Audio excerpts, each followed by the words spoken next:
This morning, Scott Morrison said Anthony Albanese as Prime Minister would be a pushover to Labor premiers like yourself. You've had a rocky relationship during the pandemic with Mr Morrison. Do you think you'd get more money out of Scott Morrison or Anthony Albanese? Well, the record is very clear. Scott Morrison, every federal dollar that Victorians get from the miserable Morrison government, we ought to bow our head and treat it like it's foreign aid. We have been ripped off by this Liberal National government, and instead of Mr Morrison talking about these issues, he ought to have been here delivering for Victorian workers and families. I've had a conversation with the Prime Minister about suburban rail loop, and $0. $0. The contrast could not be clearer. Anthony Albanese is about building things, he's about partnership, he's about creating jobs, he's about making sure that our cities and regions, our nation, actually works. Well, that is a ridiculous suggestion that would only be made by a bloke who is so desperate because he's been there for a decade and done precisely nothing. Done precisely nothing. This project stacks up. This project more than stacks up. It's not a cost, it's an investment in jobs and a road and rail network that actually takes people where they want to go.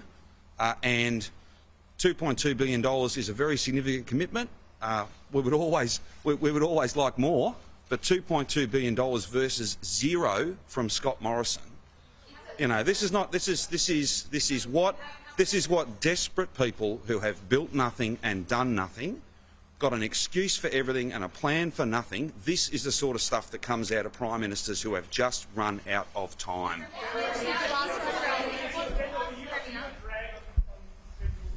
Vote.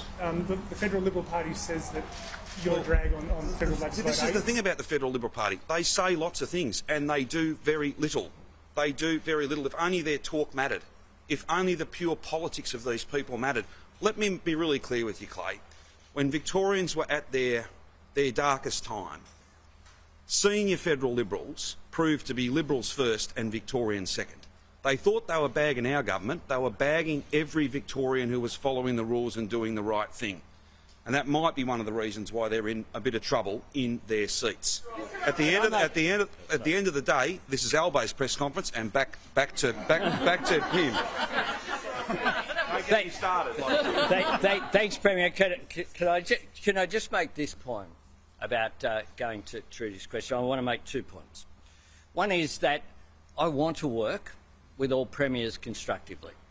That's what I did when I was in government last time, including the New South Wales coalition government that I sat down with and negotiated, for example, $405 million from each level of government to do what's now called North Connects, was then called the F3 to M2.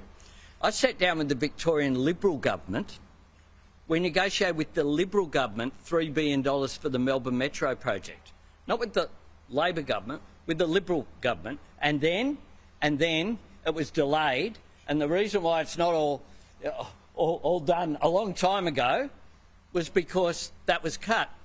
I prioritise funding not based upon an electoral map, based upon need.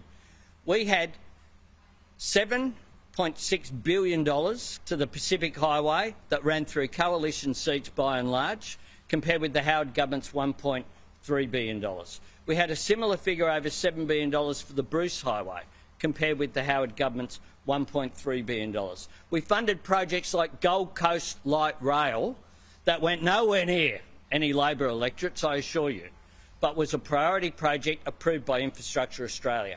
We approved all of the projects that went through the Infrastructure Australia process.